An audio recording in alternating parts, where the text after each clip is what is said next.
William Smith. And today we're going to be discussing a very important topic, which is racism. We're here with Mr. Pablo Wolfe, who's an author and educator, and we're going to talk to him a little bit about his mission and how he kind of helps others to understand this topic. Thanks for having me.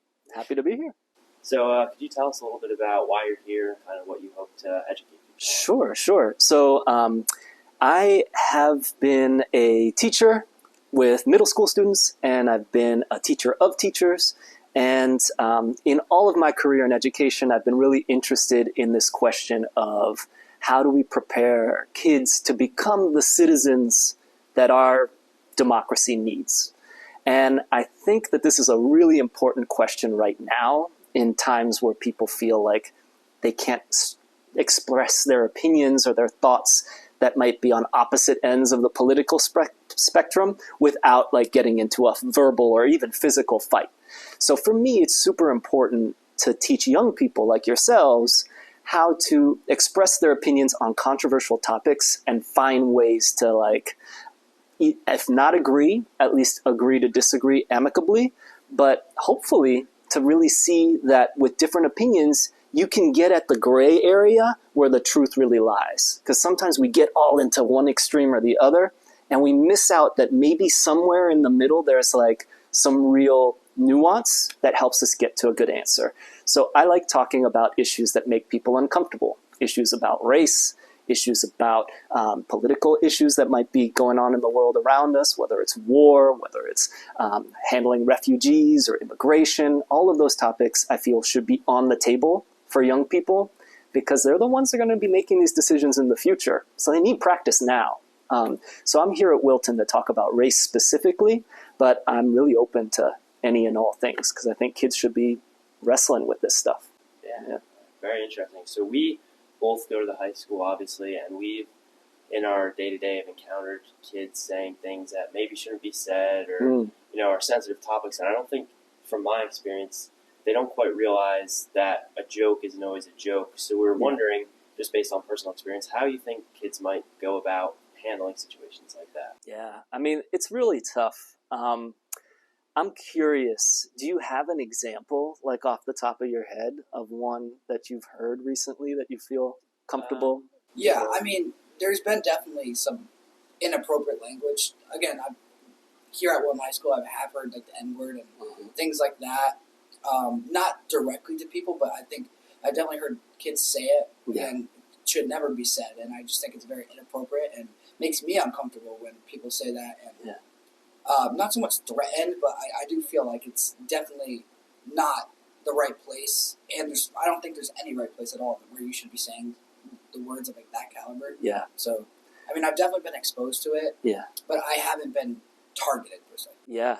I mean, I think, Liam, you're bringing up a really good point, that these kinds of conversations, recently we polled students. We said, how many of you have heard language like this? And like 80% of the kids that we polled were like, I hear it and I've heard it. And then we saw, with a separate question, well, how many of you experienced it directly? And that's a small sliver of us.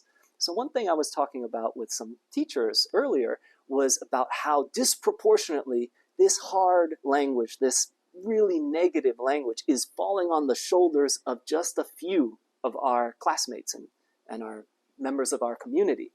And what responsibility do we have as a community to protect them too? And some people will say, none. But I don't think most of us would say that. I think most of us would feel like we all have a responsibility for each other. I think you were going to say something. Yeah, please. Point, just being around my peers, I've noticed that a lot of time, if someone says a word like the N-word or something to a smaller caliber even, a lot of the time they just kind of shrug it off. Like it's almost become like you hear it and you just kind of go on with the rest of your day. Right. And I think in my experiences, you hear kids make a joke and then someone laughs. So I think a lot of the times they're like, oh, someone laughed, like we can just keep moving. Yeah. But I think it does need to be addressed a little more than just moving on. And social pressure is tough, right? Because, on the one hand, you've got, I don't want to be that kid who's the snitch. I don't want to be that kid who's the wet blanket, who's going to be like, you really shouldn't talk that way. Because it feels uncomfortable, right? Yeah. And like, I don't want to make my friend uncomfortable. On the other hand, we all bear responsibility. And if you think about a school this size, how many teachers are there here? How many administrators are there here? How many students are there here? Are the teachers going to be able to police every conversation? No. So the responsibility in the community can't only fall on grown-ups. I think they do have to set a tone. They do have to address issues. But there's got to be some responsibility among young people, and they've got to carry that responsibility, especially when they're going to be leaving school soon, right? They got to go out in the world ready to have this uncomfortable moment where they stand up for something. So it's tough. We have to, as educators, give kids the tools to interrupt those kind of conversations. So maybe it's like, that's not cool when you talk like that. Like, I don't think you mean it, but it's not landing right. It could hurt somebody when you say that. And that might be enough for the kid to go, oh, dang, okay, maybe I shouldn't. Yeah. And it's not easy to do, but it's important that students have the tools to be able to do that, and that they get the message from the school that they should, that it's expected. Yeah, I agree. I think it's our job as young adults to really use our voice for the good. And I think what we really believe in should be heard and I think respected. And from teachers and administrators, I think we need to be, encouraged to use these resources to spread good and kind of be more just against using these the foul language. And I think us as kids need to be allies to other kids who need help and kind of stick up for the people who are being affected. I think you're onto something. And it's tough. I think our natural reaction when a close friend of ours says something that they think is funny and they're testing the waters. They're like, how's Eamon going to respond when I say this thing? If Eamon in that moment goes, kind of laughs, I might read that as he's cool with it. He might be meaning, ooh, I'm uncomfortable, but I don't want to say anything. But I might not take it that way. I might take it like green light, I'm cool on this front, and maybe I'll take it a step further. And so we really do need to think about our reactions, because our reactions could help reinforce a behavior that we don't want to reinforce. Yeah. And I've even had times where if there are people I'm not so close with, they're on a team, or I hear something just down the hall, and you hear something racist or very unsensitive, you almost just are like, well, I don't want to get involved. I don't know them. Just keep walking, minding my business. And I think it's hard to kind of know when to step up and based on, you don't know how the person's going to take it. Like you were mentioning before, differing opinions can start fights. And so sometimes it's hard if you don't know the person well. You just are like, oh, none of my business. I got to stay out of this. Yeah. And I'm not going to pretend like it's easy. And I'm also not going to pretend like everyone's got to be put on their superhero cape and jump into every conversation. But if that person is talking to someone else, it's that other person's responsibility to be engaged with them.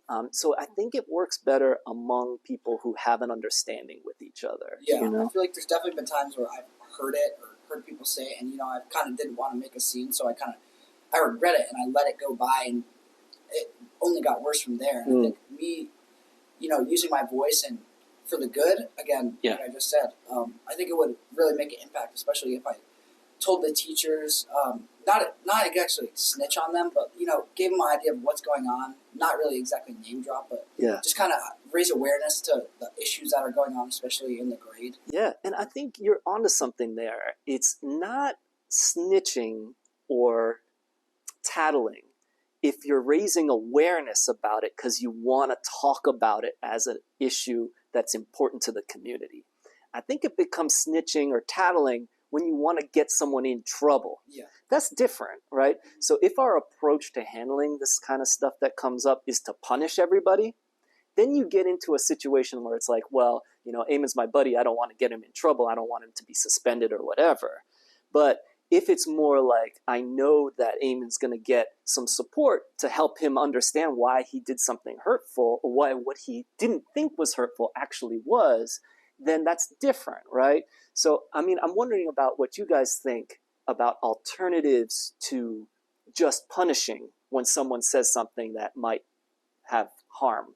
I said this in the class that you came in, and that was a very great lesson. I thank you for it. One of my questions were on the discipline front, a lot of these things that we do when we detention or something, it sucks, but it sucks, but it doesn't resolve the problem or teach it anything to like anyone besides like detention sucks, really. Yeah. So I'm wondering like if there's anything like that the teachers can do or us students to do to like really kind of not necessarily punish but inform the people about like the severe damage they did just by using that simple word. Yeah. Yeah.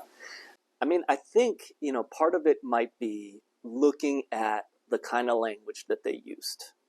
And sometimes if we just look at the language and we're making it kind of almost taking it away from the person who used the language, it's like, let's investigate this term that you use. Like, for example, I was talking with a teacher who mentioned that they were talking about immigration in their class. And someone in their class used the word illegals to talk about the immigrants, the people who had no documentation. And it's a word that that student might not realize can be dehumanizing to the person who has no documents. So we could take that word illegals and put it up on the board and say, what you said made me feel a little uncomfortable. So I want to pause it for a second and just kind of figure out why, right? And thank you for sharing your thought, but I want to put it up here and I want to talk about this word. So you're almost taking away the offending speech from the person who used it. So it's not personal anymore. It's not like I'm attacking you for using that word. Instead, I want to explore the concept that you brought to class and try to unpack it. And so if we put that on the board and start saying like, when we say illegal, usually we talk about a behavior. Usually we talk about a decision someone made that broke the law. What is harmful about talking about a person? What makes them feel like they don't belong when we call them illegal versus an action? And so then we start to explore it, right? So I'm a big fan of exploring the concepts, why they might be harmful, what's the history behind the concept, and trying to make it not personal. Because the more you make it personal, what happens when you make it personal? What's your experience? Well, I've had friends, if I've said something and you like make it personal, they'll be like, oh, don't worry, he didn't think of it like that. Like, I know him.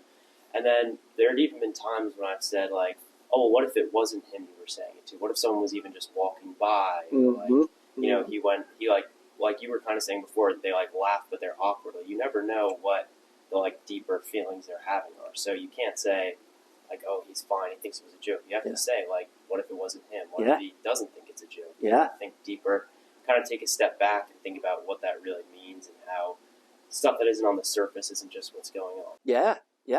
And I think the more that you make it personal, you get that brush off is one way that they can handle it. I think another, is double down. Like someone might just turn up the volume and say like, no, I'm going to go harder on this. Or they could deny. It's like, nah, it's not what I meant. I'm not. And they get defensive, right? Mm-hmm. And then when you get defensive, you don't get learning, right? Learning, the wall comes up, right? I especially been in those scenarios where like, it's been like, not exactly me, but like I've kind of like laughed off a joke that was not really okay. Yeah. And it hurt me or made me feel uncomfortable, but like I did not share it. Mm-hmm. Again, I kind of regret it because some of those little things that people are like, oh, it's just a game, like just friendly banter, it goes deeper than the surface, really. Yeah.